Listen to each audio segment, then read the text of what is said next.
അസ്സലാമു അലൈക്കും വറഹ്മത്തുള്ളാഹി വബറകാതുഹു.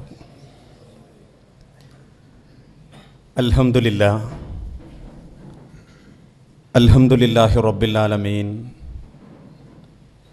വല്ലാഖിബത്തു ലിൽ മുത്തഖീൻ വലാ ഉദ്വാന ഇല്ലാ അലൽ ളാലിമീൻ. അല്ലാഹുമ്മ സ്വല്ലി അലാ മുഹമ്മദിൻ വ അലാ ആലി മുഹമ്മദ് കമാ സ്വല്ലൈത അലാ ഇബ്രാഹീം വ അലാ ആലി ഇബ്രാഹീം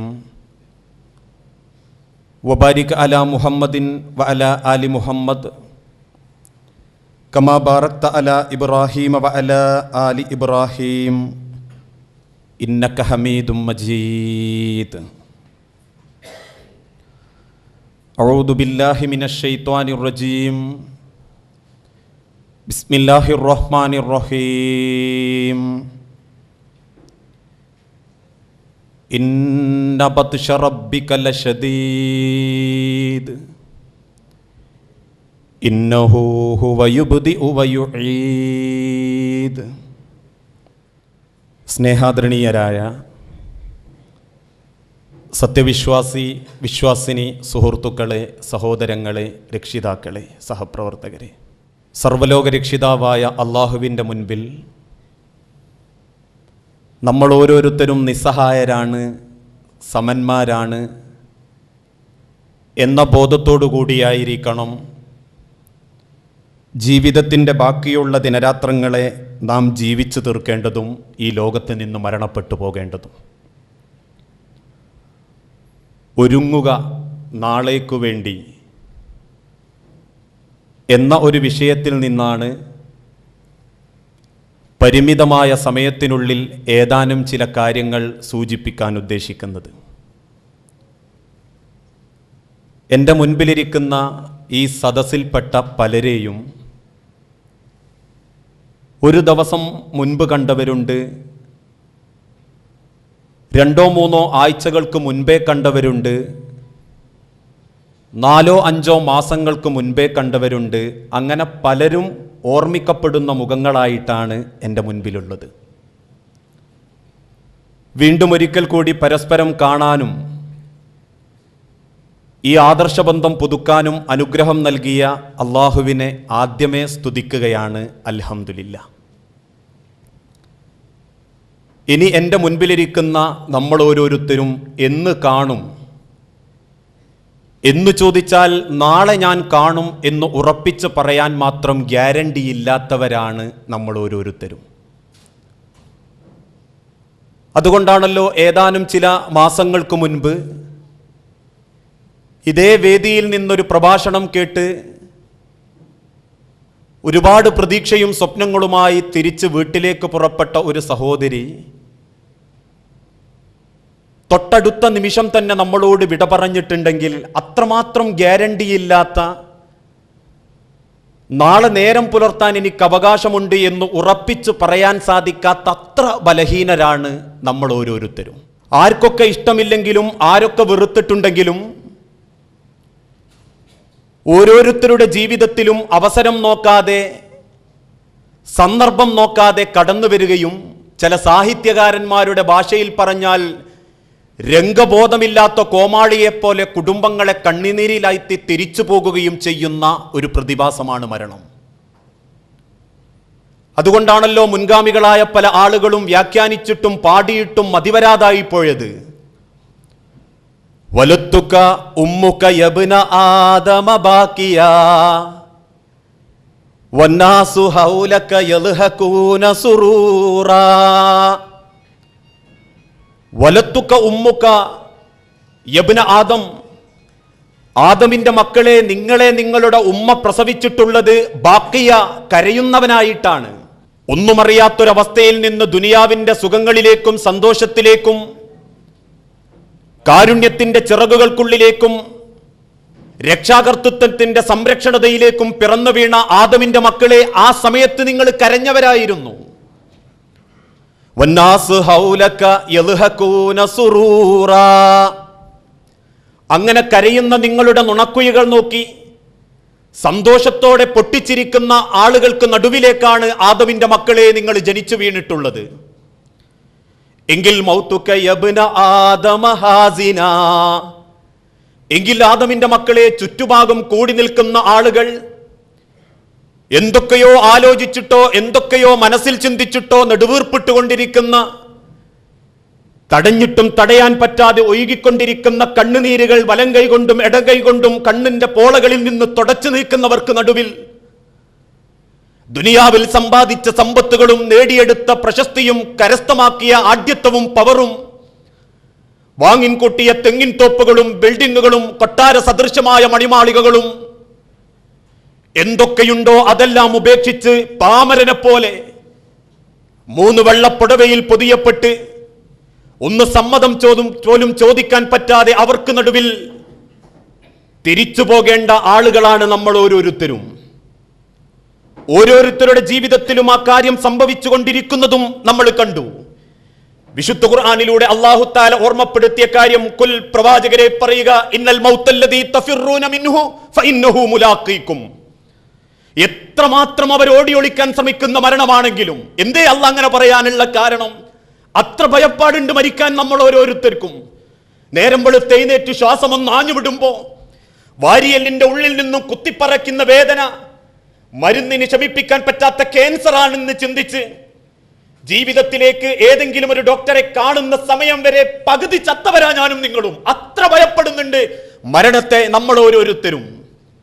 ആ ഓടിയൊളിക്കാൻ ശ്രമിക്കുന്ന, ഭയപ്പെട്ട് നിങ്ങൾ പിന്തിരിഞ്ഞോടുന്ന മരണമുണ്ടല്ലോ, ഫഇന്നഹു മുലാഖീകും, അത് നിങ്ങളെ ഓരോരുത്തരെയും കണ്ടുമുട്ടുക തന്നെ ചെയ്യും. അതേത് സന്ദർഭമെന്നോ സമയമെന്നോ മനുഷ്യന്റെ ഏതൊക്കെ സ്വപ്നങ്ങൾക്കിടയിലെന്നോ ആഗ്രഹങ്ങൾക്കിടയിലെന്നോ ലോകത്താർക്കും വ്യാഖ്യാനിക്കാൻ സാധിച്ചിട്ടില്ല. കാരണം ഓരോരുത്തരുടെ ഹൃദയത്തിലെ സ്വപ്നങ്ങളും സന്തോഷങ്ങളും കണ്ടിട്ടാണ് ഒരാളെ അല്ലാഹു തആല മരിപ്പിക്കുന്നതെങ്കിൽ വല്ലാഹി എന്നെയും നിങ്ങളെയും മരിപ്പിക്കാൻ പടച്ചു തമ്പുരാൻ ഒരുപാട് കഷ്ടപ്പെടുമായിരുന്നു. അത്രമാത്രം ഹൃദയത്തിൽ സ്വപ്നങ്ങളും പ്രതീക്ഷകളും കൊണ്ടു നടക്കുന്നവരാ നമ്മൾ ഓരോരുത്തരും. പണ്ടുകാലത്തുള്ള ആളുകൾ പറയുന്നത് പോലെ കടലിലെ ഓളത്തിനും കരളിലെ മോഹത്തിനും ഒടുക്കല്ല.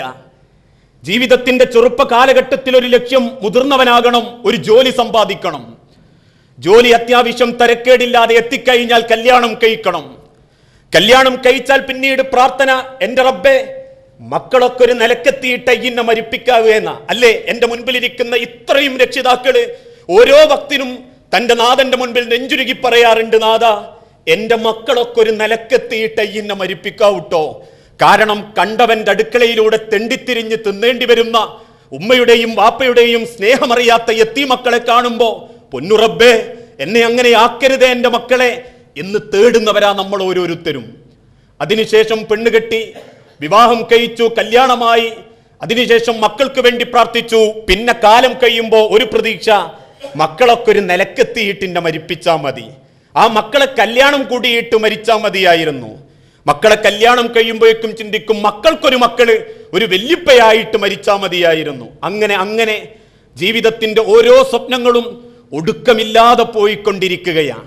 പക്ഷെ അതിനിടയിൽ എവിടെയോ എന്തൊക്കെയോ സ്വപ്നങ്ങൾ കാണുന്നതിനിടയിൽ എന്നെയും നിങ്ങളെയും അല്ലാഹു തആല തിരിച്ചു വിളിക്കും. നമ്മളില്ലാത്ത ഈ ലോകത്തിന് യാതൊരു കുറവും സംഭവിക്കാനില്ല. നമ്മളില്ലാത്ത ഈ ദുനിയാവിന് ഒരു പോറൽ പോലും ഏൽക്കാനില്ല. കാരണം ഓരോരുത്തരും നശിക്കുന്നതോടുകൂടി നഷ്ടം അവനവന് മാത്രമാ. അതിന്റെ രൂപങ്ങൾ, വ്യത്യസ്ത രൂപങ്ങളിൽ ഈ സമൂഹം നമ്മളെ ഓർമ്മപ്പെടുത്തി തന്നു.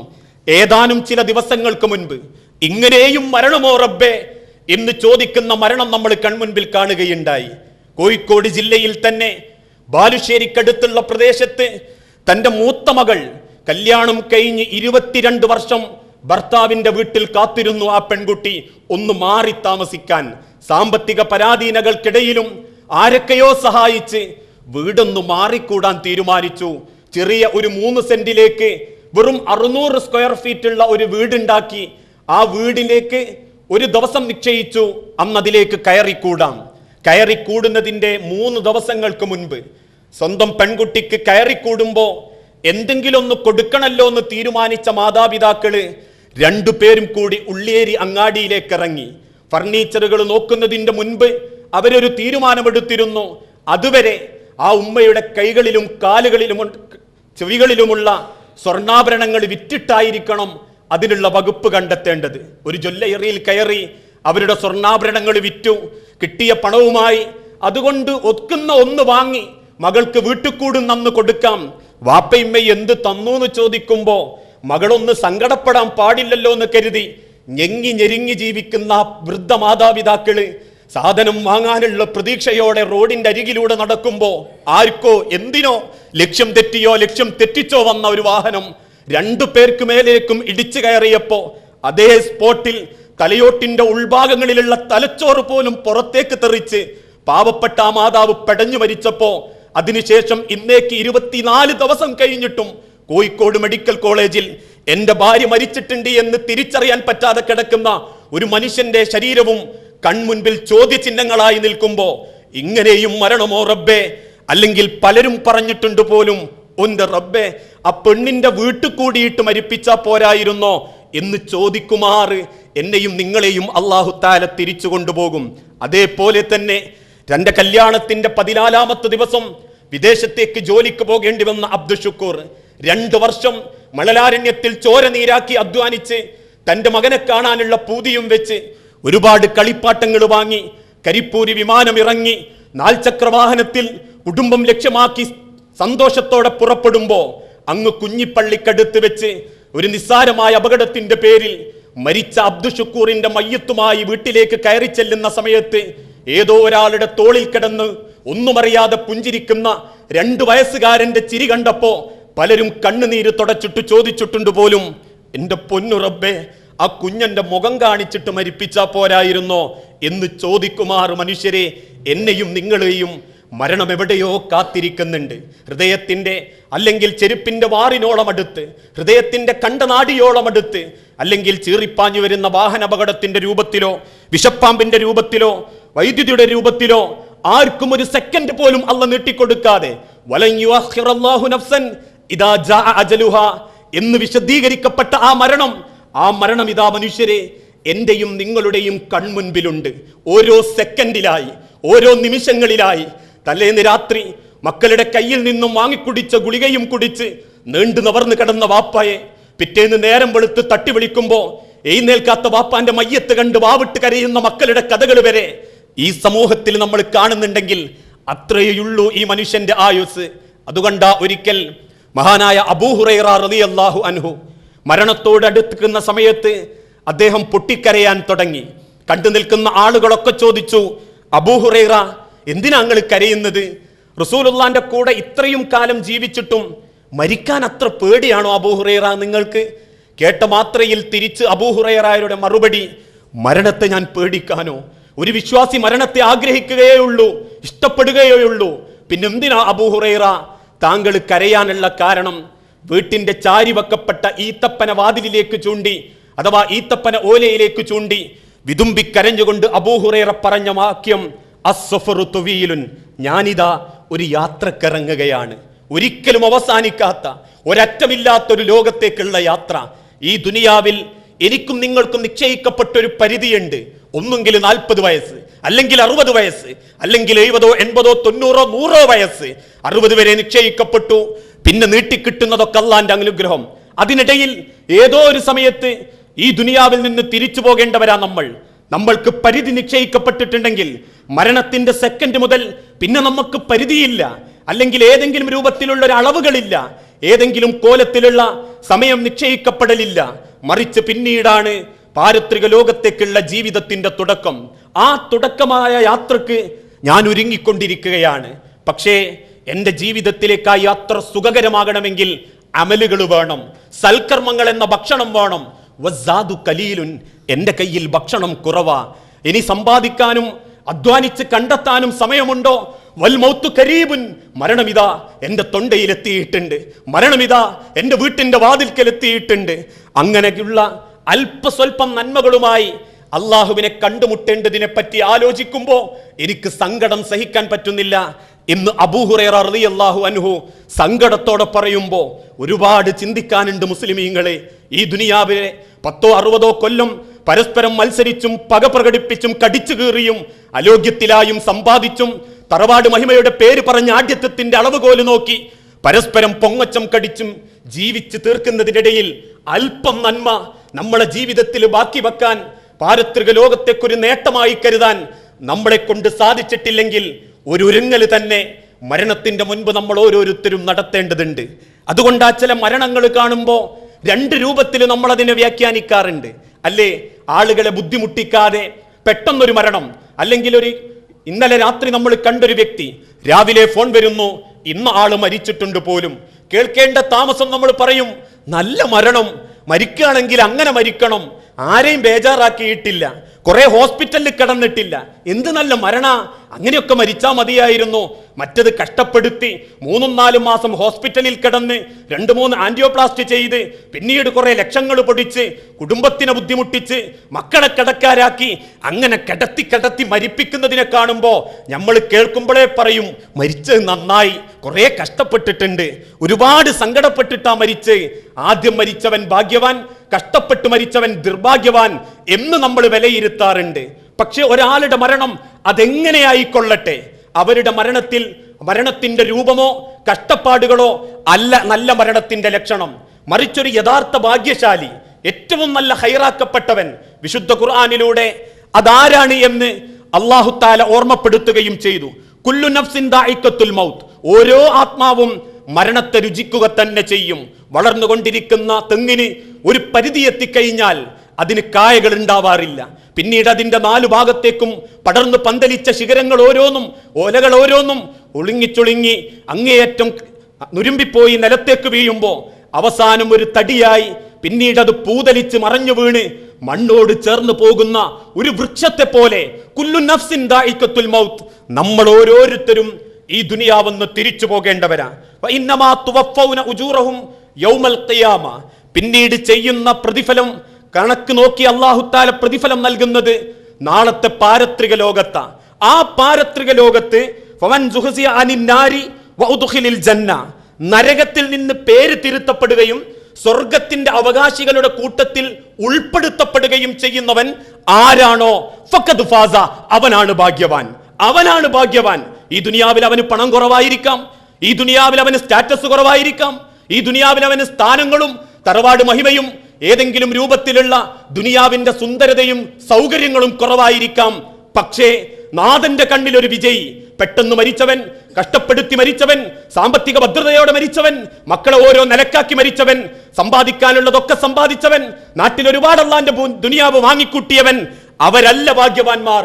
ഫഖദ് ഫാസ, പാരത്രിക ലോകത്ത് മഹിശറ ലോകത്തുള്ള വിചാരണക്ക് വിളിക്കുമ്പോ ആസന്നത്തിൽ മുളച്ച ആലിന്റെ വലുപ്പങ്ങളുമായി മരം പേറി മഹിശറ ലോകത്തോടിക്കളിക്കുന്ന കാലത്ത് പടച്ച തമ്പുരാൻ നിശ്ചയിക്കപ്പെട്ട വിജയത്തിൽപ്പെട്ട് സ്വർഗത്തിലേക്ക് പ്രവേശിക്കപ്പെടുന്നവൻ ആരാണോ ഫഖദ് ഫാസ, അവനാണ് യഥാർത്ഥ വിജയി എന്ന് വിശുദ്ധ ഖുർആനിലൂടെ അല്ലാഹു തആല ഓർമ്മപ്പെടുത്തുകയും ചെയ്തു. ആ വിജയികളുടെ കൂട്ടത്തിൽ ഉൾപ്പെടണമെങ്കിൽ നമ്മളിൽ എന്ത് വേണം? അമലുകൾ വേണം. എങ്ങനെയുള്ള അമലുകൾ? കേവലം ആർക്കോ വേണ്ടി പല ആളുകൾ പറയുന്നത് പോലെ തൊട്ടു മുൻപ് നമ്മളെല്ലാവരും നമസ്കരിച്ചു, ചൊറിഞ്ഞു മാന്തി കോട്ടാവിട്ട് ഫേൻ നോക്കി ക്ലോക്ക് നോക്കി അടുത്തുള്ളവന്റെ കാല് നോക്കി മുമ്പിലുള്ളവന്റെ കുപ്പായം നോക്കി അതിനുള്ളിലുള്ള ക്ലോക്കുകളിലേക്ക് നോക്കി എത്രത്തോളം അലസരായിക്കൊണ്ട് നിർവഹിച്ചോ അത്രയും അലസതയോടെ നിർവഹിച്ചതല്ല. മറിച്ച് ഫമൻ കാന യർജു ലിഖാ റബ്ബിഹി, പാരത്രിക ലോകത്ത് നാഥനെ കണ്ടുമുട്ടണമെന്ന് ആരെങ്കിലും ആഗ്രഹിക്കുന്നുണ്ടെങ്കിൽ ഫൽയഅമൽ, അവൻ പ്രവർത്തിക്കട്ടെ അമലൻ സ്വാലിഹ, ഏറ്റവും നല്ല സൽക്കർമ്മങ്ങൾ, നാഥൻ ഇഷ്ടപ്പെടുന്ന തൃപ്തിപ്പെടുന്ന ഏറ്റവും നല്ല അമലുകൾ ആരാണോ പ്രവർത്തിക്കുന്നത് അവർക്കേ പാരത്രിക ലോകത്ത് നേട്ടങ്ങളുള്ളൂ. ഫഅമ്മാമൻ സഖലത് മവാസീനുഹു ഫഹുവ ഫീ ഐശത്തിർ റാദിയ, ആരുടെ തുലാസാണോ കനം തൂങ്ങുന്നത് അവർ സംതൃപ്തമാക്കപ്പെട്ടൊരു ജീവിതത്തിലായിരിക്കും. അഥവാ എന്റെയും നിങ്ങളുടെയും ജീവിതത്തിന്റെ ഏറ്റവും മുഖ്യമായ ലക്ഷ്യം അമലുകൾ, പാരത്രിക ലോകത്ത് നാഥനെ കാണിക്കാനുള്ള അമലുകൾ അതെത്രമാത്രമുണ്ട് എന്ന് നമ്മൾ ഓരോരുത്തരും ചിന്തിക്കേണ്ടതുണ്ട്.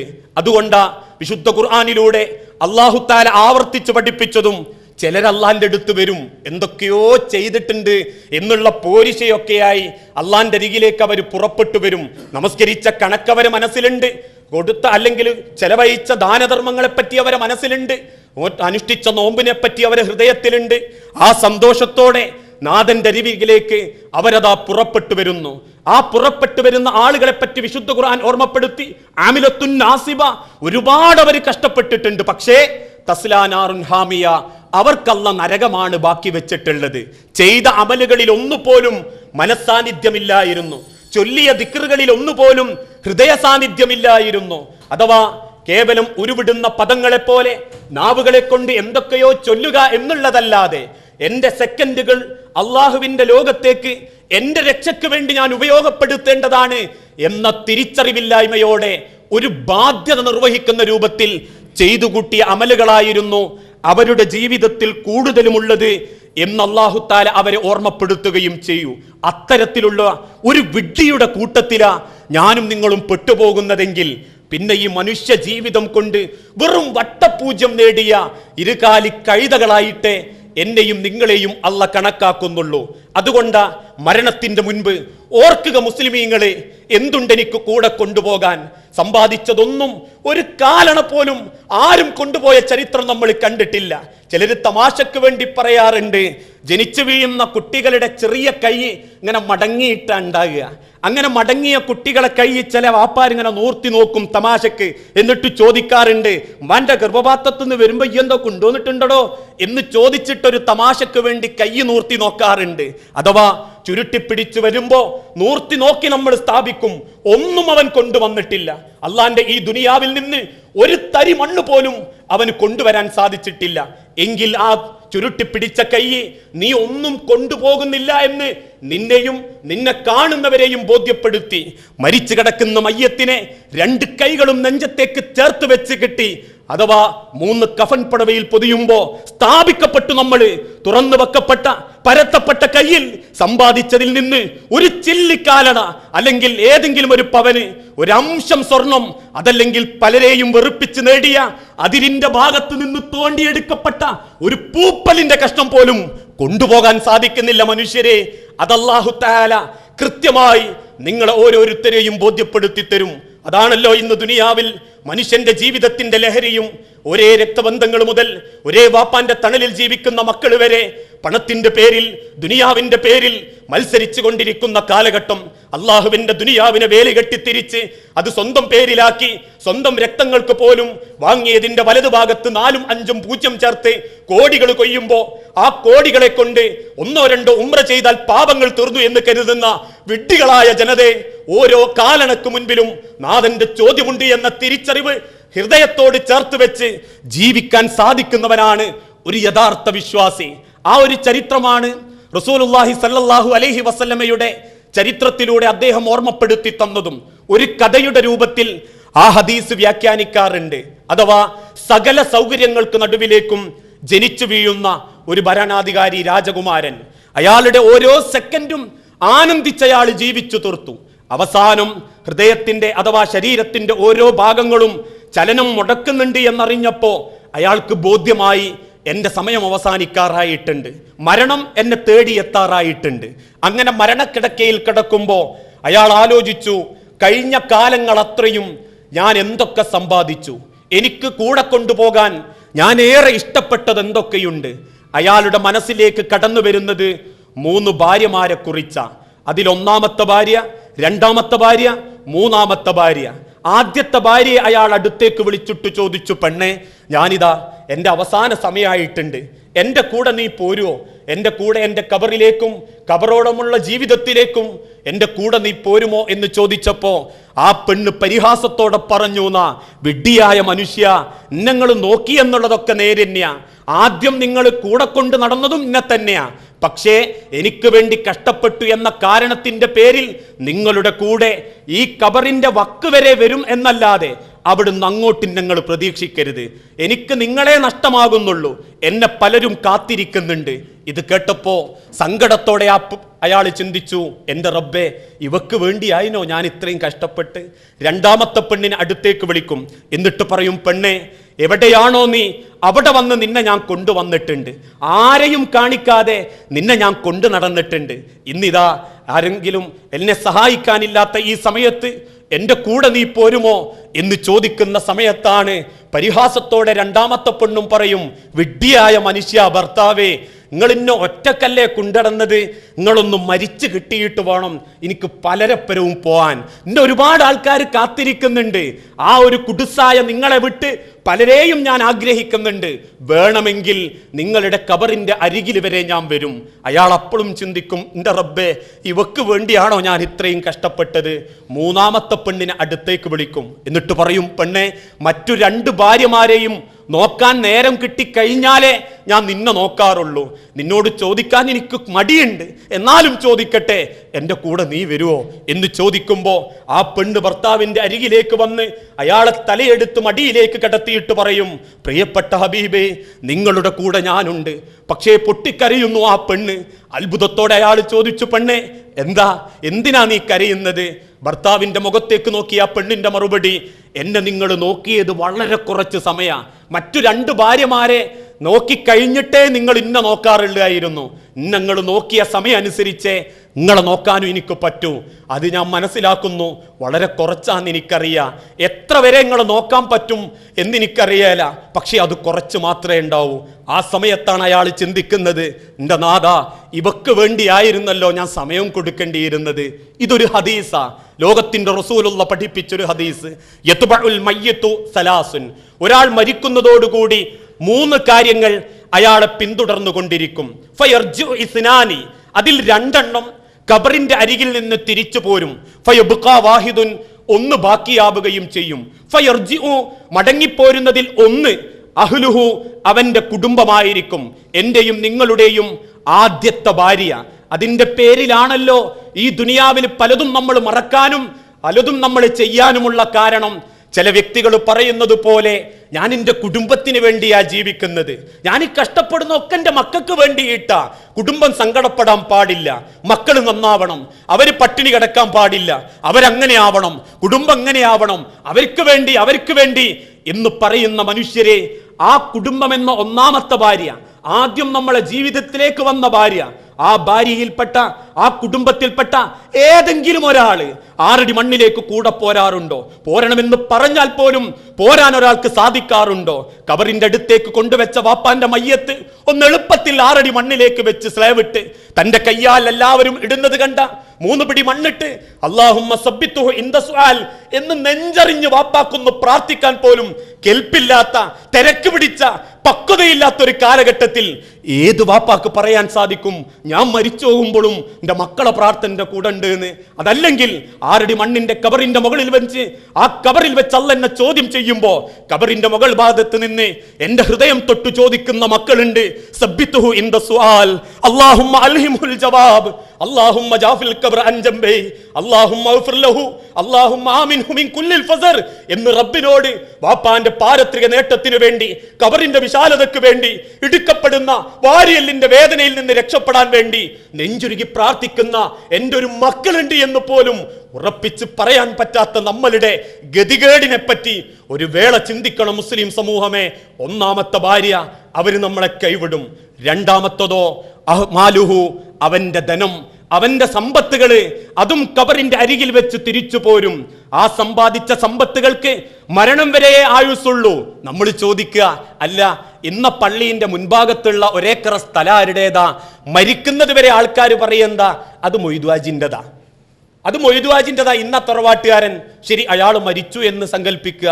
മരിച്ചു കഴിഞ്ഞാൽ പിന്നെ എളുപ്പത്തിൽ കുടുംബം കൂടാറുള്ളത് വീതം വെക്കാൻ വേണ്ടിയിട്ടാ. അത് 2 തരത്തിലാ വീതം വെപ്പ്. ഒന്ന് വാപ്പാന്റെ സ്വത്ത്, ഒന്ന് മരിച്ചുപോയ വാപ്പാന്റെ പെണ്ണുങ്ങൾ, സ്വന്തം ഉമ്മ, അതിനെയും വീതം വെക്കാൻ തുടങ്ങിയിട്ടുണ്ട്. ആധുനിക കാലഘട്ടമാ. 4 ആൺമക്കൾ ഉണ്ടായിപ്പോയതിന്റെ പേരിൽ 4 ആൺമക്കളുടെ വീട്ടിലും ഫുട്ബോൾ കോർട്ടിലെ പന്തിനെ പോലെ തട്ടിക്കളിപ്പിച്ച് ഏതോ ആൺമക്കളുടെ ഭാര്യമാരുടെ മുഷ്ടിയുടെ മുൻപിൽ നെഞ്ചുരുകി ജീവിക്കുന്ന അനേകായിരം രക്ഷിതാക്കൾ ഈ ദുനിയാവിലുണ്ടെങ്കിൽ അവിടെയെല്ലാം പഠിപ്പിക്കപ്പെട്ടൊരു ഇസ്ലാമുണ്ട് മുസ്ലിമീങ്ങളെ. നമ്മൾക്ക് ഈ ദുനിയാവിൽ ഏകദൈവ വിശ്വാസത്തോടൊപ്പം നാഥന്റെ ചേർത്ത് പറഞ്ഞ വിശ്വാസത്തോടെ കൂടെ പിടിക്കാനും കുടുംബത്തിന്റെ ബർക്കത്താണെന്ന് കൽപ്പിക്കുകയും ചെയ്ത മാതാപിതാക്കളോടുള്ള ബന്ധം അവിടെയും വീതം വെക്കപ്പെട്ടു തുടങ്ങി. വാപ്പ മരിച്ചു, ഉമ്മാനെ വീതം വെച്ചു, ഉമ്മാരെ വീതം വെച്ചു, അല്ലെങ്കിൽ വാപ്പാരെ വീതം വെച്ചു. അവസാനം മരണത്തിന് വീതം വെച്ചതിന് ശേഷം ആൾക്കാർ ചോദിക്കും, ഇന്ന പറമ്പാരുതാ, മരിച്ചുപോയ മൊയ്തുവാജിൻ്റെത് എന്ന് ആരും പറയാറില്ല. പിന്നെ എന്തേ പറയാറുള്ളത്? ആ റോട്ടിന്റെ അരികിലേക്കുള്ളത് മൂത്താൻ മുനീറിൻ്റെതാ, അവിടുന്ന് തെക്കോട്ടുള്ളത് ജമാലിൻ്റെതാ, അവിടുന്ന് വടക്കോട്ടുള്ളത് സുലൈഖാൻ്റെതാ, അവിടുന്ന് ഇങ്ങോട്ടുള്ളത് വേറൊരു മോളുടേതാ. അത്രയുള്ളൂ നമ്മളെ ധനം. ഒറ്റക്ക് നമ്മൾ കൊണ്ടു നടന്ന ധനം 4 6 3 2 വിഭജിക്കപ്പെട്ട് പലരുടെ കൂടെയും പോകുന്ന ആ പണമോ ധനമോ അതും നമ്മളെ കൂടെയില്ല. ഫയബ്ഖാ, പിന്നെ ബാക്കിയാവുന്നതോ അമലുഹു, അവന്റെ അമലുകൾ മാത്രം. ആ അമലുകൾ അതെത്രമാത്രം എന്റെയും നിങ്ങളുടെയും ജീവിതത്തിലുണ്ട് എന്നതാണ് പ്രസക്തമായ ചോദ്യം. മരണത്തിന്റെ മുൻപ് ദുനിയാവിൽ ഒരുപാട് മത്സരിക്കുന്നവരാ നമ്മൾ ഓരോരുത്തരും. പല അമലുകളും നല്ല രൂപത്തിൽ പ്രവർത്തിക്കുന്നവർ, പക്ഷേ പലതിലും ഹൃദയ സാന്നിധ്യമില്ലാത്തതുകൊണ്ടും ചെയ്യുന്ന കർമ്മങ്ങൾക്ക് തക്കതായ പ്രതിഫലം എന്റെ റബ്ബെനിക്ക് നൽകണം എന്ന വിശ്വാസക്കുറവ് കൊണ്ടും പല അമലുകളും ഇന്നില്ലാതായി കൊണ്ടിരിക്കുന്ന ഒരു കാലഘട്ടമാണിപ്പോ. മഹാനായ ഇബ്രാഹിം നബി അലൈഹിസ്സലാത്തു വസ്സലാം കഅബാലയം അല്ലാഹു തആല പറഞ്ഞ സ്ഥാനത്ത് മേൽനോട്ടത്തിലാണ് അത് നിർവഹിക്കുന്നത്. എന്നിട്ട് ഇബ്രാഹിം നബി പ്രാർത്ഥിക്കുന്നു നാഥനോട്, റബ്ബനാ തഖബ്ബൽ മിന്നാ, എന്റെ ഈ ഒരു കാര്യം, ഞാൻ പ്രവർത്തിച്ചിട്ടുള്ള ഈ ഒരു അമല് അത് നീ സ്വീകരിക്കണേ റബ്ബേ എന്നിൽ നിന്ന് എന്ന് പ്രാർത്ഥിച്ച് അത് നാഥനെ കൊണ്ട് വാങ്ങിപ്പിക്കുന്ന തരത്തിൽ ദുആ നടത്തിയിട്ടുണ്ടെങ്കിൽ തൊട്ടു മുൻപ് നമസ്കരിച്ച മഗ്രിബ് നമസ്കാരത്തിന്റെ പ്രതിഫലം എന്റെ അക്കൗണ്ടിലേക്ക് എന്റെ അമലായി സ്വീകരിച്ച് എനിക്ക് നീ വരവ് വെക്കണേ റബ്ബേ എന്ന് പ്രാർത്ഥിക്കാനുള്ള ഒരു നാവ് പ്രാർത്ഥന പോലും നമ്മളെ ഭാഗത്തുനിന്ന് വന്നിട്ടില്ല. യാന്ത്രികമായി നമ്മൾ അങ്ങനെ പ്രവർത്തിച്ചുകൊണ്ടിരിക്കുന്നു. മാസങ്ങൾ തീരുന്നു, റമദാൻ അടുക്കുന്നു, സജീവമാകുന്നു, വാരി പിടിക്കുന്നു, റമദാൻ തീരുന്നു, പള്ളികൾ കാലിയാവുന്നു, സക്കാത്ത് വരുന്നു, സക്കാത്തിനെ പറ്റി 100 കൂട്ടം ചോദ്യങ്ങൾ ചോദിക്കുന്നു, ചോദിച്ച് മാസം കഴിയുന്നു, അടുത്ത കൊല്ലമേത്തേക്കെന്ന് നീട്ടിവെക്കുന്നു. കൊടുക്കാൻ ഉഷാറുണ്ട്, കൊടുക്കാൻ താല്പര്യമുണ്ട്, കൈകൊണ്ട് കൊടുക്കാൻ താല്പര്യപ്പെടാത്തവരുണ്ട്. ആ രൂപത്തിൽ ഓരോന്നും കാലക്രമേണ ഒരേ രൂപങ്ങളിൽ കഴിഞ്ഞു പോകുന്നതല്ലാതെ ഓരോ സെക്കൻഡിലും എത്രമാത്രം എന്ന് ചോദിച്ചാൽ സഹാബാക്കളുടെ ജീവിതം പരിശോധിച്ചാൽ മനസ്സിലാക്കാം. ഒരമല് ചെയ്യുമ്പോൾ അതുകൊണ്ട് അല്ലാഹ് എനിക്ക് എന്ത് തരാനുണ്ട് എന്ന് ചിന്തിച്ചിട്ടേ അവർ ആ അമല് ചെയ്യൂ. അതുകൊണ്ടാ താബീങ്ങളുടെ കാലഘട്ടത്തിലുള്ള ഒരു ചരിത്രം, താബീങ്ങളുടെ കൂട്ടത്തിൽപ്പെട്ട പലരും നേരം വെളുക്കുമ്പോൾ, വീട്ടിലേക്ക് പുറത്തേക്കിറങ്ങുമ്പോൾ, വസ്ത്രം ധരിക്കുമ്പോൾ, ചെരുപ്പ് ധരിക്കുമ്പോൾ ഓരോന്നിലും അതിലെത്ര അഹ്സനാക്കാം എന്നവർ ചിന്തിക്കാറുണ്ടായിരുന്നു. നേരം വെളുക്കുന്ന സമയമാണല്ലോ, ഒന്ന് വലത്തോട്ട് ചിരിഞ്ഞ് എഴുന്നേറ്റ് അൽഹംദുലില്ലാഹില്ലദീ അഹ്യാനാ ബഅദ മാ അമാതനാ വ ഇലൈഹിൻ നുശൂർ എന്നൊന്ന് പ്രാർത്ഥന ചൊല്ലി അമലുകൾ രേഖപ്പെടുത്തപ്പെട്ടു. നല്ല റാഹത്തായ ഒരു ജനനം അഥവാ മരണത്തിൽ നിന്നുള്ള തിരിച്ചുള്ള ജനനം. അത് എഴുന്നേറ്റ് ചെന്നു, ബാത്റൂമിലേക്ക് കയറി, ദിക്ർ ചൊല്ലി ബാത്റൂമിലേക്ക് കയറി, അഥവാ അതിൻ്റെ അകത്തേക്ക് കയറി പേസ്റ്റ് എടുത്തു, പല്ല് തേക്കൽ അവനവന്റെ സൗകര്യം, അവനവന്റെ വൃത്തിയാകുന്നതോടൊപ്പം എനിക്ക് അമല് ആ അള്ളാഹുവിന്റെ അരികിലേക്ക് എങ്ങനെ നന്മയാക്കാൻ പറ്റും. ആ പേസ്റ്റ് അഥവാ അതിൻ്റെതായ ബ്രഷുകൾ വലതുഭാഗം കൊണ്ട് ആരംഭിച്ചു, അമല് രേഖപ്പെടുത്തപ്പെട്ടു. കാരണം റസൂലുള്ളാഹി സ്വല്ലല്ലാഹു അലൈഹി വസല്ലമ എപ്പോൾ അറാക്കിന്റെ കൊള്ളിക്കഷണം എടുത്തോ പല്ല് തേക്കാൻ വലത്തെ ഭാഗത്തേക്കായിരുന്നു ആദ്യം കൊണ്ടുപോകാറുള്ളത്. വലതിനെ മുന്തിക്കാൻ ലോകത്തിന്റെ റസൂൽ കൽപ്പിക്കുകയും ചെയ്തു. അഥവാ അത് കഴിഞ്ഞു, വസ്ത്രമെടുത്തു, റസൂലുള്ളാഹി സ്വല്ലല്ലാഹു അലൈഹി വസല്ലമ വലത്തെ കൈയായിരുന്നു ആദ്യം ഇടാറുള്ളത്. അമല് രണ്ടാമത്തതും രേഖപ്പെടുത്തപ്പെട്ടു. ചെരുപ്പ് ധരിച്ചു, വലത്തേക്കാൽ ആദ്യം ധരിച്ചു, വീട്ടിൽ നിന്നിറങ്ങി, ദിക്ർ ചൊല്ലിയിട്ട് പുറത്തേക്കിറങ്ങി, രാവിലത്തെ ചായ കുടിക്കാൻ ഇരുന്നു, ചായക്ക് മുൻപ് അല്ലാഹു തആല പഠിപ്പിച്ച കുടിക്കുന്നതിന്റെ മുൻപുള്ള ബിസ്മി ചൊല്ലി കൈകൾ വൃത്തിയാക്കി.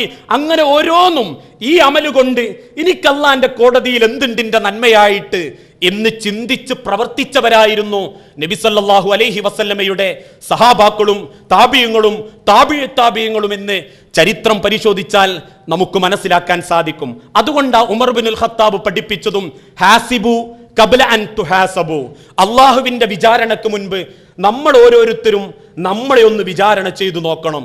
എൻ്റെ അമലുകൾ എത്ര? ഈ ലോകത്ത് നിന്ന് മരിച്ചു പോകുമ്പോൾ ഞാൻ സമ്പാദിച്ചതിൽ അതല്ലെങ്കിൽ ഞാൻ കഴിച്ചതിൽ എനിക്ക് അല്ലാഹുവിന്റെ മുൻപിൽ അപമാനിക്കപ്പെട്ട് നിൽക്കേണ്ട ഗതികേടുണ്ടാകുമോ? എൻ്റെ വസ്ത്രം, എൻ്റെ പാർപ്പിടം, എൻ്റെ കുടിക്കുന്നീർ, അങ്ങനെ ഓരോന്നും അല്ലാഹു തആല ഇഷ്ടപ്പെടാത്ത രൂപത്തിലും മാർഗത്തിലുമാണെങ്കിൽ അത് ഉപയോഗപ്പെടുത്തി ഞാൻ ചെയ്യുന്ന അമലുകളിൽ ഒന്നുപോലും അല്ലാഹുവിന്റെ കോടതിയിൽ എനിക്ക് കണ്ടെത്താൻ സാധിക്കുകയില്ലല്ലോ എന്ന ചിന്തയോടെ സ്വന്തം ജീവിതത്തെ ചിട്ടപ്പെടുത്താൻ സാധിക്കണം. ഒരുങ്ങാൻ നമ്മളെ കൊണ്ട് സാധിക്കണം. അതിലേറ്റവും പ്രധാനപ്പെട്ടതാണ് നാഥനിലുള്ള വിശ്വാസം. ഏകദൈവ വിശ്വാസത്തിൽ അധിഷ്ഠിതമായി അമലുകൾ പ്രവർത്തിച്ചെങ്കിൽ മാത്രമേ ഏതമലുകളും അല്ലാഹു തആല സ്വീകരിക്കുകയുള്ളൂ. ആ വിശ്വാസം ഇന്നത്തെ കാലഘട്ടത്തിൽ വമാ ഖദറുല്ലാഹ ഹക്ക ഖദരിഹി, അല്ലാഹുവിനെ മനസ്സിലാക്കേണ്ട പ്രകാരം ആരും മനസ്സിലാക്കപ്പെടാത്തൊരവസ്ഥയാണ് ഇന്നത്തെ സാമൂഹിക അന്തരീക്ഷത്തിൽ പല ഭാഗത്തും നമ്മൾ കണ്ടുകൊണ്ടിരിക്കുന്നത്. ഓരോ വിഷയത്തെക്കുറിച്ചും ഇതിൽ അല്ലാഹു തആല തൃപ്തിപ്പെടാനുണ്ടോ, അല്ലാഹ് തൃപ്തിപ്പെടുമോ ഇല്ലേ എന്നാ വിഷയത്തെക്കുറിച്ച് 100% അറിഞ്ഞിട്ടും ആ അമലുകൾ ഇല്ലായ്മ ചെയ്യുക, അതിൽ നിന്ന് മാറി നടക്കുക എന്ന ഒരു നിലപാടാണ് പല കാര്യങ്ങളിലും ഇന്ന് മുസ്ലിം സമൂഹം നമ്മൾ ഓരോരുത്തരും ചെയ്യാറുള്ളത്. ഉദാഹരണമായി ഇസ്ലാമിലെ വിവാഹരംഗം, ലോകത്തിന്റെ റസൂലുള്ള പഠിപ്പിച്ച ഏറ്റവും അനുഗ്രഹപൂരിതമായ, നാഥന്റെ ബർക്കത്ത് ലഭിച്ചുകൊണ്ടിരിക്കുന്ന, നാഥൻ ഇഷ്ടപ്പെടുന്ന ഏറ്റവും നല്ലൊരു അമലാണ് അഥവാ ഇസ്ലാമിക ചര്യയാണ് വൈവാഹിക രംഗം, വിവാഹവേദി എന്നുള്ളത്. ഇസ്ലാം അതിന് പഠിപ്പിച്ച മര്യാദ എന്താ? ഖൈറുൻ നിക്കാഹി ഐസുറുഹു, ലളിതമായത്, അങ്ങേയറ്റം അവനവന്റെ കഴിവിനനുസരിച്ചിട്ടുള്ളത്. അങ്ങനെയുള്ള വിവാഹങ്ങളാണ് അല്ലാഹു തആല ഇഷ്ടപ്പെടുക. അങ്ങനെ അള്ളാഹുവിന്റെ ഇഷ്ടം നോക്കുന്നവർക്ക് ഏതവസരത്തിലും അള്ളാന്റെ സഹായം ഉണ്ടാകുമെന്നും ചരിത്രം പരിശോധിച്ചാൽ നമുക്ക് മനസ്സിലാക്കാനും സാധിക്കും. ആ രൂപത്തിലാണ് നമ്മളുടെ ജീവിതമെങ്കിൽ ഇന്ന് ഏത് രംഗത്ത് പിടികൂടിയതുപോലെയും വൈവാഹിക രംഗത്ത് പിടികൂടിയിട്ടുള്ള ഒട്ടനവധി ദുരാചാരങ്ങൾ ഇല്ലായ്മ ചെയ്യാൻ നമ്മളെ കൊണ്ട് സാധിക്കുമായിരുന്നു. പക്ഷേ അവനവന്റെ കാര്യം അടുക്കുമ്പോൾ ഈ വിഷയത്തിൽ ചില ആളുകൾക്ക് നാഥന്റെ തൃപ്തി നോക്കാൻ ഇഷ്ടം തോന്നാറില്ല. കുടുംബക്കാരെല്ലാവരും വരണം, എല്ലാ മക്കളും വരണം, എല്ലാവർക്കും ഒരു താല്പര്യം ഉണ്ടാവണം. കല്യാണം എന്നൊക്കെ പറയുമ്പോൾ അതൊക്കെ ഒരു രസമുള്ള കാര്യമല്ലേ, ആഘോഷിച്ചിട്ടില്ലെങ്കിലും ഒരു സന്തോഷം ഉണ്ടാകുന്ന സമയമല്ലേ, അതുകൊണ്ട് അതൊക്കെ അങ്ങോട്ട് പറ്റും, ആവശ്യമുള്ളവർ ചെയ്തോട്ടെ, ആവശ്യമില്ലാത്തവരത് ചെയ്യണ്ട, നിങ്ങൾ എന്തിനു വിമർശിക്കാൻ പോണം എന്ന് ചോദിച്ച് കയ്യൊയ്യുന്നൊരു സംസ്കാരമുണ്ടല്ലോ. ആ സംസ്കാരമുള്ളവന്റെ ഹൃദയത്തിൽ നാഥനെ തിരിച്ചറിയാനുള്ള രൂപത്തിൽ തിരിച്ചറിയാൻ അവനെ കൊണ്ട് സാധിച്ചിട്ടില്ല. നാഥന്റെ തൃപ്തിയാണ് ആഗ്രഹിച്ചതെങ്കിൽ ദുനിയാവിൽ എന്തൊക്കെ കോലാഹലങ്ങൾ ഉണ്ടായാലും നാഥന്റെ തൃപ്തിക്കെതിരായി ഒരു കാര്യം പോലും ചെയ്യാൻ അത്തരക്കാര് തയ്യാറാവില്ലായിരുന്നു. മുസ്ലിം സമൂഹത്തിലെന്ന പോലെ എല്ലാ സമൂഹത്തിലും പടർന്നു പിടിച്ചുകൊണ്ടിരിക്കുന്ന ആചാരങ്ങൾ, വിവാഹത്തിന്റെ മുൻപുള്ള ഫോൺ വിളികൾ മുതൽ, അല്ലേ ഇസ്ലാം പഠിപ്പിച്ചൊരു പെണ്ണിന്റെ ഹലാലാക്കപ്പെട്ടത് മഹറാണെന്നിരിക്കെ കണ്ടുപോകുന്ന ചെറുപ്പക്കാരന്റെ വക ഏറ്റവും വില കൂടിയ മൊബൈൽ കൊടുത്തയക്കുമ്പോ അതാണ് മഹറെന്ന് കരുതി വേഗം കെട്ടിച്ചു കൊടുക്കുന്ന സംസ്കാരത്തിലേക്കെങ്കിലും മുസ്ലിം സമൂഹം എത്തിപ്പെട്ടിട്ടില്ല എങ്കിൽ, കൊടുത്ത മഹറിന്റെ മുൻപുള്ള മൊബൈൽ ഫോണിന്റെ പേരിൽ കണ്ട ചെറുപ്പക്കാരനെ വഞ്ചിച്ച്, അഥവാ കണ്ടുപോയി ഇഷ്ടപ്പെട്ടു പോയ ചെറുപ്പക്കാരനെ വഞ്ചിച്ച് അതേ മൊബൈലിനെ കൊണ്ട് മറ്റുള്ളവന്റെ കൂടെ പോയ 5ഉം 8ഉം വാർത്തകൾ ഓരോ ദിവസവും ഈ ഇട്ടാവട്ടത്ത് നിന്ന് നമ്മൾ കേൾക്കുന്നുണ്ടെങ്കിൽ അവിടെയും ഇസ്ലാം പഠിപ്പിച്ചതാ മര്യാദയാ. എളുപ്പത്തിൽ നിക്കാഹ് നടത്തുക, പറഞ്ഞു വെക്കുന്ന സമ്പ്രദായം, മാസങ്ങൾ നീട്ടിവെക്കുന്ന സമ്പ്രദായം കല്യാണം തീരുമാനിച്ചിട്ടുണ്ട്. എപ്പോഴാ? അടുത്ത കൊല്ലം, അടുത്ത ഡിസംബറിൽ. അവനെപ്പോഴാ വരിക? ഡിസംബറിൽ അവൻ വരും, എന്നിട്ട് നിക്കാഹ് നടത്തും, പിന്നെ കല്യാണപ്പെടാ. അതൊരു 4 മാസം കൂടി കഴിഞ്ഞിട്ട് സകല ട്രൂപ്പുകാരെയും വിളിച്ച് സകല ആഡംബരങ്ങളും കാണിച്ച് പിന്നിട്ടൊരു കല്യാണം. അങ്ങനെ ഓരോ രംഗത്തും അള്ളാഹുവിന്റെ ബർക്കത്ത് ലഭിക്കാതിരിക്കാൻ ഏതൊക്കെ മാർഗങ്ങളുണ്ട് എന്ന് അന്വേഷിക്കുന്ന രൂപത്തിൽ ആ രംഗത്ത് കലുഷിതമായ പ്രവർത്തന രീതികൾ വ്യാപിച്ചുകൊണ്ടിരിക്കുന്നു. ഒരൊറ്റ ചരിത്രം, സമയം അധികരിച്ചു എന്നറിയാം, എന്നാലും മഹാനായ ഹുദൈഫത്തുൽ യമാൻ റളിയല്ലാഹു അൻഹുവിന്റെ ചരിത്രം. ഹുദൈഫത്തുൽ യമാൻ ബദറിന്റെ രണാങ്കണത്തിൽ വെച്ച് ഒരു ശത്രുവിനെ കൊല ചെയ്തിരുന്നു. ആ ശത്രുവിന്റെ 2 മക്കൾ ഹുദൈഫത്തുൽ യമാനെ ഒരു കച്ചവട യാത്ര കഴിഞ്ഞ് തിരിച്ചു വരുമ്പോൾ ബന്ധസ്ഥനാക്കി. എന്നിട്ട് ഹുദൈഫത്തുൽ യമാൻ റളിയല്ലാഹു അൻഹുവിനെ ചങ്ങലകളിൽ ബന്ധിച്ച് അവർ കൊട്ടാരത്തിൽ കൊണ്ടുവന്നു. മൃഗീയമായി ഹുദൈഫ റളിയല്ലാഹു അൻഹുവിനെ അവർ പീഡിപ്പിച്ചു. എന്തൊക്കെ പീഡനങ്ങൾ ഏറ്റിട്ടും അള്ളാഹുവിന്റെ മാർഗത്തിൽ നിന്നൊന്ന് വ്യതിചലിക്കാൻ, ഒരു ചിന്ത പോലും മാറ്റിപ്പറയാൻ ഹുദൈഫത്തുൽ യമാൻ റളിയല്ലാഹു അൻഹു തയ്യാറായില്ല. അവസാനം ഇത് കണ്ടുനിന്ന ശത്രുക്കളുടെ മക്കള് ദേഷ്യത്തോടെ കൽപ്പിച്ചു, ഹുദൈഫയെ നിങ്ങൾ തുറുങ്കിലടയ്ക്കുക, ഒരു തുള്ളി വെള്ളം പോലും ഹുദൈഫ റളിയല്ലാഹു അൻഹുവിന് കൊടുക്കാൻ പാടില്ല. ഈ ചരിത്രം നമ്മളെ ഓർമ്മപ്പെടുത്തുന്നത് അള്ളാഹുവിന്റെ തൃപ്തിയും അള്ളാഹുവിന്റെ ഇഷ്ടവും നോക്കിയാൽ ആരൊക്കെ എതിരായാലും എന്തൊക്കെ എതിരായാലും നാഥന്റെ സഹായം അത്തരക്കാർക്ക് വന്നെത്തും എന്ന ചരിത്രമാ. ഹുദൈഫയെ വെളിച്ചം കടക്കാത്ത, ഒരു തുള്ളി വെള്ളം കിട്ടാത്ത കരാഗ്രഹത്തിലേക്ക് അവർ ചടച്ചു. 2 ദിവസങ്ങൾക്ക് ശേഷം ഹുദൈഫയെ കാണാൻ ശത്രുവിന്റെ മക്കൾ 2 കയറി വന്നു. വാതിൽ തുറന്ന ആ 2 പേരും അത്ഭുതത്തോടെ പറയുന്ന വാക്യം, ഹുദൈഫയദാ സന്തോഷത്തോടെ മുഖപ്രസന്നതയോടെ കാരക്കയുടെ വലുപ്പത്തിലുള്ള ഒരു പ്രത്യേകതരം കായ കടിച്ചു തിന്നുകൊണ്ടിരിക്കുന്നു. അത്ഭുതത്തോടെ ആളുകൾ ചോദിച്ചു, ആരാണ് ഇതിൻ്റെ ഉള്ളിലേക്ക് ഇത് എത്തിച്ചിട്ടുള്ളത്? എല്ലാവരും കൈമലർത്തി. ഒരീച്ച പോലും അതിൻ്റെ ഉള്ളിലേക്ക് കയറിയിട്ടില്ല എന്ന് പാറാവുകാർ ഉത്തരവ് കൊടുത്തു. അള്ളാഹുവിന്റെ സഹായം അവിടെയും അവസാനിച്ചിട്ടില്ല. ദേഷ്യം പിടിച്ച മക്കൾ കൽപ്പിച്ചു, ഹുദൈഫയെ തുണ്ടം തുണ്ടമായി വെട്ടി മരത്തിൽ കെട്ടിത്തൂക്കിയിട്ടേക്കുക. അങ്ങനെ ആ ഹുദൈഫത്തുൽ യമാനിനെയും വഹിച്ച് ശത്രുക്കൾ തുറസായ സ്ഥലത്തേക്ക് പുറപ്പെടുമ്പോ ചങ്ങലകളാൽ ബന്ധിക്കപ്പെട്ട രണ്ട് കൈയും കൊണ്ട് നാഥനോട് ഹുദൈഫ പ്രാർത്ഥിച്ച പ്രാർത്ഥന, എന്റെ റബ്ബേ, എന്റെ ശരീരത്തെ വികൃതമാക്കാൻ സമ്മതിക്കരുത് റബ്ബേ, എന്റെ മയ്യത്തിനെ വികൃതമാക്കാൻ സമ്മതിക്കരുത് റബ്ബേ. ആ ഒരു പ്രാർത്ഥന മാത്രം ഹുദൈഫയെ ജനമധ്യത്തിൽ വെച്ച് കുന്തം കൊണ്ട് ശത്രുക്കൾ കുത്തിക്കൊന്നു. ആ മരണപ്പെട്ട ഹുദൈഫയുടെ ശരീരങ്ങൾ വെട്ടിമാറ്റാൻ വേണ്ടി ഓരോ ശത്രുക്കളും വാളുമായി പുറപ്പെട്ടപ്പോ എവിടെ നിന്നറിയില്ല, നസലമിന സമാ, ആകാശത്ത് നിന്നതാ ഒരു പറ്റം മൂളിപ്പറക്കുന്ന വണ്ടുകളുടെ വലുപ്പത്തിലുള്ള ഈച്ചകൾ വന്ന് ഹുദൈഫയെ പൊതിഞ്ഞു കളഞ്ഞു. വാളുമായി വരുന്ന ശത്രുവിന്റെ നേരെ ഈച്ചകൾ പാറിയെടുത്തു. അവര് പിന്തിരിഞ്ഞോടി. ഈച്ചകൾ ഹുദൈഫയുടെ മേൽ വന്നിരുന്നു. വീണ്ടും ശത്രുക്കൾ ഹുദൈഫയുടെ അടുത്തേക്ക് വന്നു. ഈച്ചകൾ ചീറിയെടുത്തു. അവര് പിന്തിരിഞ്ഞു പോയി. വിശുദ്ധ ഖുർആനിന്റെ വെളിച്ചത്തിൽ ചരിത്ര ഗ്രന്ഥം രേഖപ്പെടുത്തുന്നു, ശരീരത്തിന്റെ ഒരു രോമം പോലും വെട്ടിയെടുക്കാൻ ശത്രുക്കളെ കൊണ്ട് സാധിച്ചിട്ടില്ല.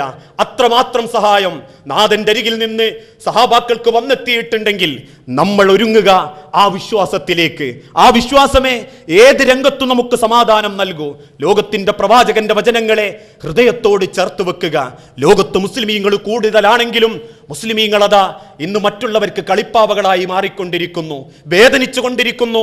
മുസ്ലിം സമൂഹങ്ങൾ ഓരോന്നും. കോഴിക്കോട് ജില്ലയിലെ പാവപ്പെട്ട ഒരു പെൺകുട്ടിക്ക് വേണ്ടി കല്യാണം ആലോചിച്ച് കെട്ടിയവൻ വിദേശ പൗരനായി പോയതിന്റെ പേരിൽ അറബിക്കല്യാണമെന്നും കൂട്ടിക്കൊടുപ്പുകാരെന്നും യത്തീംഖാനകൾ, കൊള്ളപ്പണത്തിന്റെ തീവ്രവാദത്തിന്റെ കേന്ദ്രങ്ങളെന്നും ഓരോ എഡിറ്റോറിയലുകളും ഓരോ കേരള മീഡിയകളും ആഴ്ചകളോളം ആ വിഷയത്തെക്കുറിച്ച് തിരിച്ചും മറച്ചും തിരിച്ചും ഛർദ്ദിച്ചിട്ടും കേരളക്കരയിലുള്ള മുസ്ലിമീങ്ങളെ ഒന്നടങ്കം കൂട്ടിക്കൊടുപ്പുകാരായി അവതരിപ്പിക്കപ്പെട്ടിട്ടും ഇന്നിതാ ഒരു കാലഘട്ടത്തിന്റെ ഓർമ്മക്കെന്നോണം 20 വർഷം ജീവിച്ചൊരു പെണ്ണ് ലോകത്തേറ്റവും വലിയ ദൈവമെന്ന് ഭഗവത്ഗീത അതല്ലെങ്കിൽ ഭഗവാൻ എന്ന് അവകാശപ്പെടുന്ന ഒരു സാധു സ്ത്രീ, നാഥന്റെ മുൻപിൽ ഒന്നിനും പറ്റാത്തൊരു സാധു സ്ത്രീ, മാതാ അമൃതാനന്ദമയിയുടെ ജീവിതത്തിനുള്ളിൽ സംഭവിക്കുന്ന കൊള്ളയും കൊള്ളിവെപ്പും വേശ്യാലയങ്ങളും പിടിച്ചു പറയും കള്ളപ്പണങ്ങളുടെയും കൊള്ളയുടെയും കഥകൾ അക്കങ്ങളിട്ട് നിരത്തിയിട്ട് പോലും അതിലൊന്നെങ്കിലും കാമണിക്കൂർ എടുത്ത് ചെലവഴിച്ച് സംസാരിക്കാൻ ഈ മതേതരത്വ ഭാരതത്തിലെ വിശിഷ്യ കേരളത്തിലെ ഒരു മീഡിയകൾ പോലും തയ്യാറാകുന്നില്ലെങ്കിൽ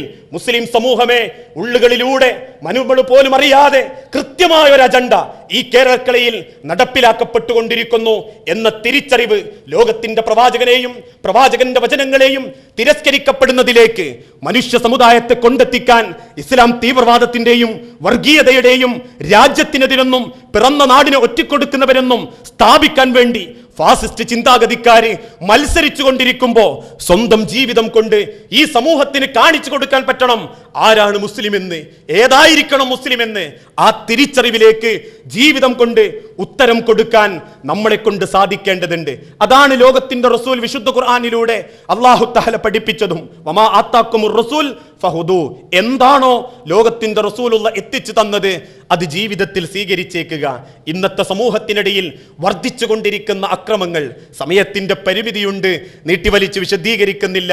കുടുംബങ്ങൾ താറുമാറായിക്കൊണ്ടിരിക്കുന്നു. 10ാം ക്ലാസ് പഠിക്കുന്ന പെൺകുട്ടികൾക്ക് അങ്ങേയറ്റം മറ്റുള്ളവരെ കണ്ട് ഉൾഭാഗം വരെ തിരിച്ചറിയാൻ പറ്റുന്ന ക്യാമറ ഫോണുകൾ കൊടുക്കുമ്പോൾ മനുഷ്യന്റെ മലമൂത്ര വിസർജന രംഗങ്ങൾ പോലും ആസ്വദിക്കപ്പെടുന്ന ഒരു സംസ്കാരത്തിലേക്ക് ഈ സമൂഹത്തിലെ യൗവനങ്ങൾ, യുവാക്കൾ, കുടുംബങ്ങൾ, ജാരന്മാർ, ജാരത്തികൾ വ്യാപിച്ചു കൊണ്ടിരിക്കുന്നു എന്ന തിരിച്ചറിവ്.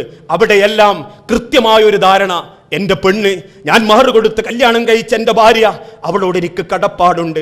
എന്നെ പോറ്റുന്ന, എന്റെ കുടുംബം പോറ്റുന്ന, എന്റെ മക്കളെ പോറ്റുന്ന എന്റെ പെണ്ണിനോടുള്ള കടപ്പാടും കടമയും നിർവഹിക്കാൻ എനിക്ക് സാധിച്ചിട്ടില്ലെങ്കിൽ പാരത്രിക ലോകത്ത് അള്ളാഹുവിനോട് ഞാൻ കണക്ക് പറയേണ്ടതായി വരും. സാമ്പത്തിക രംഗത്ത് എൻ്റെ ധനം എൻ്റെതല്ല, നാഥന്റെ അനുഗ്രഹമാണ്. അതിൽ ഹറാമുണ്ടോ അള്ളാഹു എന്നെ അവഗണിക്കും, എന്നെ അവൻ പരിഹസിക്കും. ദുനിയാവിൽ 100ന്റെ സ്ഥാനത്ത് 1000 കിട്ടിയപ്പോ ഞാൻ അഹങ്കരിച്ചിരുന്നു. എൻ്റെ പണം, എൻ്റെ സ്വത്ത് എൻ്റേതാണിത് എന്ന അഹങ്കാരം എനിക്ക് തോന്നിയിരുന്നു. പക്ഷേ അതേ 1000ന്റെ പേരിൽ തലയും കുമ്പിട്ട് നാഥന്റെ മുൻപിൽ വെപ്രാളപ്പെടേണ്ടി വരുന്ന ഗതികേട് എനിക്ക് വന്നാൽ എൻ്റെ പണം എൻ്റെ ഏറ്റവും വലിയ ശത്രുവാണ് എന്ന തിരിച്ചറിവ് ഈ ദുനിയാവിൽ ചെലവഴിക്കാൻ നമ്മളിലേക്കല്ല നൽകിയിട്ടുള്ളതാണെങ്കിൽ അങ്ങനെ കൊടുക്കാൻ നമ്മളെ കൊണ്ട് സാധിക്കണം. വിശുദ്ധ ഖുർആൻ ആ കാര്യമാണ് നമ്മളെ ഓർമ്മപ്പെടുത്തിയതും. ലാ തഅ്കുലു അംവാലക്കും ബൈനക്കും ബാത്തിൽ, കഴിക്കുന്ന ഭക്ഷണത്തിൽ കുടിക്കുന്ന വെള്ളത്തിൽ ഒരു തുള്ളി പോലും ഹറാമില്ല, ബാത്തിലല്ല എന്നുറപ്പ് വരുത്തേണ്ടതുണ്ട്. അതാണ് ഒരുങ്ങുന്നതിന്റെ മുൻപ് നമ്മളുടെ ജീവിതത്തിൽ നമ്മൾ സ്വീകരിക്കേണ്ടതും. ഒരു വേള ചിന്തിച്ചു നോക്കൂ, നമ്മളുടെ ജീവിതത്തിൽ ഈ കണ്ട കാലഘട്ടത്തിൻ്റെ ഇടക്കൊക്കെ കഴിക്കുന്ന സമ്പത്തുകളിൽ അല്ലെങ്കിൽ ഉപയോഗിക്കുന്ന വസ്തുക്കളിൽ ഹറാമുണ്ട് എങ്കിൽ പിന്നെ ഈ ദുനിയാവിലെ പ്രാർത്ഥിച്ചാൽ എന്തുത്തരം നൽകാനാ അല്ലാ? മരിച്ചു ചെന്നാൽ പോലും അത്തരക്കാർക്ക് നാഥന്റെ മുൻപിൽ അപമാനകരമായ ശിക്ഷയല്ലാതെ മറ്റൊന്നുമില്ല എന്ന് വിശുദ്ധ ഖുർആൻ പഠിപ്പിച്ചിട്ടുണ്ടെങ്കിൽ ചിന്തിക്കണം നമ്മളെ സമ്പത്തുകളെ പറ്റി. അതിൽ ഹലാലുണ്ടോ, അതിൽ ഹറാമുണ്ടോ? ഹറാമുണ്ടെങ്കിൽ ഞാനത് തിരുത്തേണ്ടതല്ലേ? എനിക്കത് ഉപയോഗിക്കാൻ പറ്റുമോ എന്നാവർത്തിച്ച് ചിന്തിച്ച് അതിൽ നിന്നും രക്ഷ നേടാൻ സാധിക്കണം. അതേപോലെ ശരീരം കൊണ്ട് നേരത്തെ സൂചിപ്പിക്കപ്പെട്ടതുപോലെ ഈ തന്ന ശരീരം നമുക്ക് രമിക്കാൻ വേണ്ടിയിട്ടുള്ളതല്ല. അടിച്ചു പൊളിച്ച് വേണ്ടാത്ത ഭക്ഷണ സംസ്കാരങ്ങൾ വരുത്തി അതിൻ്റെ പേരിൽ വീക്കായി ബ്ലോക്കായി പിന്നെ 10-40 ദിവസം ഹോസ്പിറ്റലിൽ കിടന്ന് ഉള്ള സമ്പാദ്യത്തിന്റെ 3% അവിടെ കൊടുത്ത് ആർക്കൊക്കെ വേണ്ടി എന്തിനൊക്കെ വേണ്ടി കുത്തഴിഞ്ഞൊരു ജീവിതം നയിക്കാനല്ല ഈ ആരോഗ്യം അല്ലാഹു തആല നൽകിയിട്ടുള്ളത്. ഈ ആരോഗ്യത്തിന്റെ ഓരോ സെക്കൻഡുകളും ഉപയോഗിക്കേണ്ട രംഗത്ത് ഉപയോഗിക്കാൻ നമ്മളെ കൊണ്ട് സാധിക്കണം. കണ്ണെത്തുന്ന സ്ഥലത്തേക്ക് അഥവാ മനസ്സെത്തുന്നിടത്ത് കണ്ണെത്തുകയും കണ്ണെത്തുന്നിടത്ത് ശരീരമെത്തുകയും ചെയ്യുന്ന കാലത്ത് ആ ഉത്തരവാദിത്വം നമുക്ക് നിർവഹിക്കാൻ സാധിക്കണം. മക്കയിൽ നിന്ന് മദീനത്തേക്ക് 450-ലധികം കിലോമീറ്ററുകൾ നഗ്നപാതരായി നടന്ന് ഇസ്ലാമിന്റെ ആദർശം പറഞ്ഞ സഹാബാക്കള് ആ കാലഘട്ടത്തിൽ ജീവിച്ച് സ്വർഗം നേടിയിട്ടുണ്ടെങ്കിൽ ആ കിലോമീറ്ററുകൾ താണ്ടാൻ വേഗം കൂടിയ വാഹനങ്ങളുള്ള ഇന്നത്തെ കാലഘട്ടത്തിൽ ഒരു 15 മിനിറ്റ് നടക്കാൻ പോലും കെൽപ്പില്ലാതെ അങ്ങേയറ്റം മുരടിപ്പും മുഷിപ്പും കാണിക്കുന്നവരാണെങ്കിൽ സ്വന്തം ശരീരം തന്ന നാഥനോട് എന്തുത്തരമാ നമുക്ക് പറയാനുണ്ടാകുക? ഈ ദുനിയാവിൽ ഒന്നും നമ്മളുടേതല്ല, ഒക്കെ അള്ളാഹിൻ്റെതാ. അതിനൊക്കെ അള്ള നിയന്ത്രണവും വെച്ചിട്ടുണ്ട്. എൻ്റെ ശരീരം നാഥൻ്റെതാ. ആ ശരീരം എന്തൊക്കെ ആസ്വദിക്കണം, എങ്ങനെയൊക്കെ ഉപയോഗിക്കണം, എൻ്റെ നാഥനൊരു രേഖ നിശ്ചയിച്ചിട്ടുണ്ട്. എൻ്റെ മനസ്സ് എനിക്കെന്തും ചിന്തിക്കാൻ അവകാശമല്ല. ആ ചിന്തിക്കാനും ചിന്തിച്ചുകൊണ്ട് കാര്യങ്ങൾ തീരുമാനമെടുക്കാനുള്ള ഒരു മേഖല അല്ലാഹു തആല എനിക്ക് നൽകിയിട്ടുണ്ട്. എൻ്റെ കണ്ണ് എനിക്കെന്തും കാണാം എന്നിതിനർത്ഥമില്ല. ഈ തന്ന കണ്ണിന് ചില നിയന്ത്രണങ്ങൾ അല്ലാഹു തആല വെച്ചിട്ടുണ്ട്. എൻ്റെ നാവ് ഇതുകൊണ്ട് എനിക്ക് എന്തും പറയാം എന്ന് അല്ലാഹു തആല നിശ്ചയിച്ചിട്ടില്ല. നമ്മൾ ചിന്തിക്കാനും പാടില്ല. ചില കാര്യങ്ങൾ അല്ലാഹു തആല നിഷിദ്ധമാക്കിയിട്ടുണ്ട്. അങ്ങനെ ഈ തന്ന ജന്മത്തോട്, ഈ തന്ന ശരീരത്തോട്, ഇത് നൽകിയ നാഥനോട് ഇതുകൊണ്ട് എനിക്ക് എന്ത് ചെയ്യാൻ പറ്റും എന്ന് ചിന്തിച്ചുകൊണ്ട് പ്രവർത്തിക്കാൻ നമ്മളെ കൊണ്ട് സാധിക്കണം. കാരണം ഓരോ സഹാബാക്കളും ഓരോ താബീങ്ങളും ഓരോ അമലുസ്വാലിഹാത്തുകാരും പാരത്രിക ലോകത്ത് നാഥ നിനക്ക് വേണ്ടി ഞാൻ അത് ചെയ്തു എന്ന് പറയുമ്പോ ഒന്ന് ചിന്തിക്കും മുസ്ലിമേ. ഉമാർ ഇബ്നു യാസിർ പറയും, നാഥ നിന്റെ മാർഗത്തിലേക്ക് ഞാൻ എൻ്റെ രക്തം കൊടുത്തു എന്ന് പറയുമ്പോ മരത്തിൽ പിടിച്ചു കെട്ടിയിട്ട് വസ്ത്രങ്ങൾ അയച്ച് ചുട്ടുപഴിപ്പിച്ച ഇരുമ്പ് കമ്പികൾ ശരീരത്തിന്റെ മർമ്മഭാഗത്തേക്ക് കുത്തിക്കയറ്റിയപ്പോ കരിയുന്ന മാംസത്തിന്റെ ഗന്ധത്തോടൊപ്പം കുത്തുന്ന ശത്രുവിന്റെ മുഖത്ത് നോക്കി സുമയ്യ പറഞ്ഞ മറുപടി അല്ലാഹു അക്ബർ. ആ സുമയ്യ പറയും, നാഥ എൻ്റെ ജീവൻ ഞാൻ നിനക്ക് കൊടുത്തു എന്ന് പറയുമ്പോ ഉഹുദിന്റെ രണാങ്കണത്തിൽ വഹ്ശി എന്ന ശത്രുവിന്റെ ചാട്ടുളിയേറ്റ് മാറുപളർന്ന് ഹിന്ദ് കരടെടുത്ത് ചവച്ചു തുപ്പുന്ന രംഗത്ത് പോലും ആ അംസാർ റളിയല്ലാഹു അൻഹു നാഥനോട് പറയും, നാഥ ഞാൻ എൻ്റെ കരൾ നിനക്ക് വേണ്ടി കൊടുത്തു എന്ന് പറയുമ്പോ, അല്ലെങ്കിൽ ചുട്ടുപഴുത്ത മണലാരണ്യത്തിൽ മലർത്തിക്കടത്തി നെഞ്ചത്ത് വലിയ പാറക്കല്ലുകൾ വെച്ച് ചാട്ടുവാറുകളെ കൊണ്ട് അടിച്ച് രക്തത്തുള്ളികൾ തെറിപ്പിക്കുമ്പോഴും കഴുത്തിൽ കയറിട്ട് മക്കയിലെ മദീനയിലെ മണലാരണ്യത്തിലൂടെ മഹാനായ ബിലാലിനെ വലിച്ചയച്ചു കൊണ്ടുപോകുമ്പോ, നാഥ നിന്റെ മാർഗത്തിൽ ഞാൻ എൻ്റെ തൊലി കൊടുത്തു, രക്തം കൊടുത്തു എന്ന് ബിലാൽ പറയുമ്പോ ഞാനുങ്ങളും എന്തു പറയുന്നു കരുതിയിട്ട നാഥന്റെ കോടതിയിൽ എന്തേ ശരീരം കൊണ്ട് കൊടുത്തത്? എന്തേ മനുഷ്യരെ നമ്മളെ ജീവിതം കൊണ്ട് നാഥന്റെ മാർഗത്തിൽ നമുക്ക് ഉപയോഗിക്കാൻ സാധിച്ചത്? അതാണ് വിശുദ്ധ ഖുർആൻ പഠിപ്പിച്ചതും. ഈ ഓരോ രംഗത്തും നമ്മളൊരു മുന്നൊരുക്കങ്ങൾ നടത്തണം. വിശ്വാസ രംഗം, പ്രവാചക സ്നേഹരംഗം, സാമ്പത്തിക രംഗം, നമ്മളുടെ ശരീരം കൊണ്ടുള്ള രംഗം. അങ്ങനെ 4 രംഗം കൊണ്ട് നമ്മളെ ജീവിതത്തെ നമ്മളൊന്ന് കൂട്ടിപ്പിടിച്ചാൽ വല്ലാഹി മരിച്ചു പോകുമ്പോൾ നമുക്കെങ്കിലും ഒന്ന് ആശ്വസിക്കാം.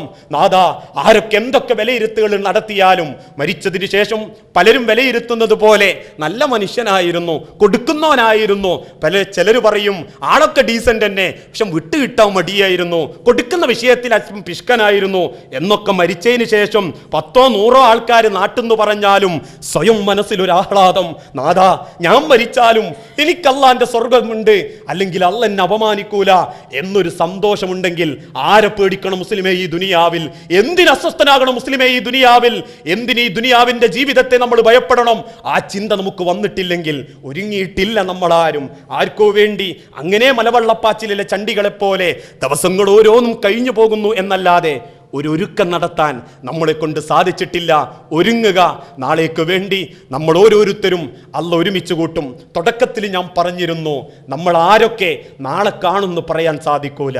ഇന്നലെ അല്ലെങ്കിൽ ആഴ്ചകൾക്ക് മുൻപ് ഞാൻ കണ്ട പലരെയും ഇപ്പോൾ ഇവിടെ കണ്ടു, അൽഹംദുലില്ലാ. പക്ഷേ നാളെ നമ്മൾ കാണുമോ? പറയാൻ സാധ്യമല്ല. പക്ഷെ ഒന്നെനിക്ക് പറയാൻ സാധിക്കും, കാണും നമ്മൾ ഓരോരുത്തരും ഇനി, കണ്ടുമുട്ടും നമ്മൾ ഓരോരുത്തരും ഇനി. മഹ്ശറാ ലോകത്ത് എന്നെയും നിങ്ങളെയും ഇതേ രൂപത്തിൽ കൺമുൻപിൽ കൊണ്ടുവന്നിട്ടേ അല്ലാഹു തആല കാര്യങ്ങൾ തീരുമാനിക്കൂ. ഒരാളോട് പോലും അല്ലാഹ് അനീതി കാണിക്കില്ല, ഒരു വ്യക്തിയോട് പോലും അല്ലാഹ് അനാദരവ് കാണിക്കില്ല. ഈ ദീനിനെ കുറിച്ച് നീ അറിഞ്ഞോ അറിഞ്ഞില്ലയോ എന്ന് ചോദിക്കാൻ എന്നെയും നിങ്ങളെയും ഇതേ രൂപത്തിൽ അല്ലാഹ് ഒരുമിച്ച് കൂട്ടുമ്പോൾ വല്ലാഹി എനിക്ക് പറയാൻ സാധിക്കും, കാണും നമ്മൾ ഒരിക്കൽ കൂടി. അറിയിച്ചിട്ടുണ്ടോ ഇല്ലേ എന്ന അള്ളാന്റെ തീരുമാനത്തിന് വേണ്ടി ഒരുമിച്ച് കൂട്ടുമ്പോൾ അവിടെ രക്ഷപ്പെടാൻ വേണ്ടി ഒരുങ്ങുക മുസ്ലിമീങ്ങളെ. ഇന്നല്ലെങ്കിൽ നാളെ അള്ളാഹുവിന്റെ മഹ്ശറയിൽ ഒരുമിക്കാൻ അത്തരത്തിലുള്ള യഥാർത്ഥ വിശ്വാസികളിൽ ഒരു അല്ലാഹു തആല നമ്മളെ എല്ലാവരെയും ഒരുമിച്ച് കൂട്ടുമാറാകട്ടെ. അല്ലാഹുവേ, അറിഞ്ഞോ അറിയാതെയോ ചെയ്തു കൂട്ടിയിട്ടുള്ള സകല തെറ്റുകുറ്റങ്ങളും നീ ഞങ്ങൾക്ക് പുറത്തു മാപ്പാക്കി നൽകണമേ. അല്ലാഹുവേ, മാരക രോഗത്തിൽ നിന്നും വേദനിപ്പിക്കുന്ന പരീക്ഷണങ്ങളിൽ നിന്നും ഞങ്ങളുടെ നാടിനെയും കുടുംബത്തെയും നീ കത്തുകൊള്ളണമേ. അല്ലാഹുവേ, മക്കളില്ലായ്മ കൊണ്ട് പരീക്ഷിക്കപ്പെടുന്ന ഇണകൾക്ക് മക്കളെന്ന അനുഗ്രഹം കൊടുത്ത് അവരോട് നീ കരുണ കാണിക്കണമേ. അല്ലാഹുവേ, ഒരുപാട് സങ്കടത്തിൻ്റെ പേരിൽ, ഒരുപാട് പ്രയാസത്തിൻ്റെ പേരിൽ മനസ്സ് വേദനിക്കുന്ന അനേകങ്ങളുണ്ട് നാഥ. അവരുടെ പ്രയാസങ്ങളെല്ലാം അവർക്ക് സമാധാനവും സന്തോഷവും നൽകി നീ അവർക്ക് നീക്കിക്കൊടുക്കണമേ. അല്ലാഹുമ്മ അജിർനാ മിനന്നാർ, അല്ലാഹുമ്മ അജിർനാ മിനന്നാർ, അല്ലാഹുമ്മ അജിർനാ മിനന്നാർ. റബ്ബന തഖബ്ബൽ മിന്നാ ഇന്നക അൻത സമീഉൽ അലീം വതുബ് അലൈന ഇന്നക അൻത തവ്വാബുർ റഹീം. നാഥ, പ്രാർത്ഥിക്കണമെന്ന് വസിയത്ത് തന്നവരുണ്ട്, പ്രാർത്ഥിക്കാമെന്ന് വസിയത്ത് കൊടുത്തവരുണ്ട്. എല്ലാവരുടെയും എല്ലാ സൽക്കർമ്മങ്ങളും നീ സ്വീകരിച്ച് എല്ലാവർക്കും നന്മയും ബർക്കത്തും നൽകണമേ. വസല്ലല്ലാഹു അലാ നബീന. അസ്സലാമു അലൈക്കും വറഹ്മത്തുള്ളാഹി.